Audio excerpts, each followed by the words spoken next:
खालिदा जिया के बाद उनके बेटे हैं रहमान, उनके हाथों में कमान जाएगी, ये पहले से तय है। वही कार्यकारी अध्यक्ष अपने पार्टी के।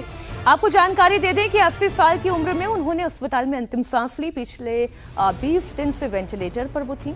खालिदा 1991 से 1996 और 2001 से लेकर 2006 तक 2 बार बांग्लादेश के प्रधानमंत्री रह चुकी हैं। वो पूर्व राष्ट्रपति जियाउर रहमान की पत्नी थी। खालिदा जिया ने सोमवार यानी कल ही अपना चुनावी नामांकन दाखिल किया था, जबकि वो वेंटिलेटर पर थी। इसके बावजूद बीएनपी ने फैसला किया कि खालिदा चुनाव लड़ेंगी। साथ ही 3 उम्मीदवारों को स्टैंड बाय भी रखा गया था। यानी कि पार्टी को भी ये समझ में आ रहा था कि उनके पास उम्मीदें कम हैं। खालिदा पूरी तरह स्वस्थ होकर वापस लौटेंगी, ऐसी संभावना बहुत कम दिखाई दे रही है। ऐसे में अब ये जिम्मेदारी उनके बेटे तारिक रहमान पर होगी। तारिक रहमान 17 साल के बाद बांग्लादेश आए हैं और आते ही तारिक रहमान ने पार्टी में जान फूंक दी। उनकी ये वापसी न केवल बीएनपी बल्कि बांग्लादेश की राजनीति के लिए भी अहम मानी जा रही है।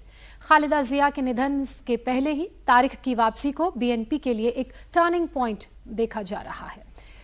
हमारी सहयोगी विजय लक्ष्मी इस खबर पर जुड़ गई हैं। खालिदा जिया का चले जाना, तारिक रहमान के हाथों में पूरी तरह से कमान आ जाना और फिर प्रधानमंत्री नरेंद्र मोदी का ये उम्मीद जताना कि उम्मीद करते हैं कि आने वाले वक्त में अगर ये सत्ता में आते हैं, बीएनपी सत्ता में आती है, तो भारत के साथ रिश्ते कुछ मजबूत हो पाएंगे।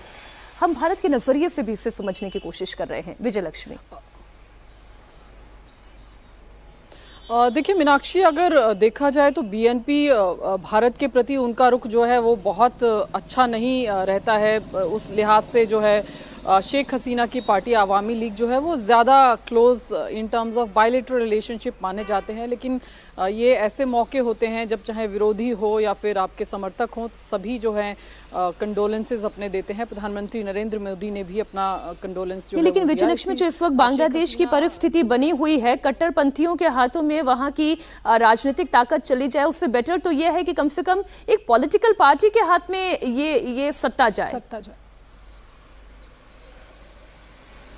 बिल्कुल, देखिए आवामी लीग जो कि 2 major political parties Meenakshi Bangladesh की राजनीति में है, उसमें आवामी लीग है और बीएनपी है जो खालिदा जिया की पार्टी है।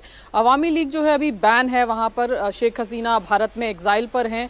ऐसे में द्विपक्षीय संबंध जो है कोशिश ज़रूर है, क्योंकि जैसा अटल बिहारी वाजपेयी ने कहा था, आप अपने नेबर्स को नहीं बदल सकते हैं। प्रधानमंत्री अटल बिहारी वाजपेयी ने एक बार कहा था, तो नेबर्स आपके वही रहेंगे। तो इसलिए कोशिश ज़रूर रहेगी भारत सरकार की भी कि जो भी अगली सरकार फरवरी में चुनाव वहां पर होने हैं बने, उससे भारत के संबंध जो हैं अच्छे रहें और इस दिशा में चंद महीनों का इंतजार है। फिर बांग्लादेश में फरवरी के बाद चुनाव के बाद तस्वीरें साफ हो जाएंगी।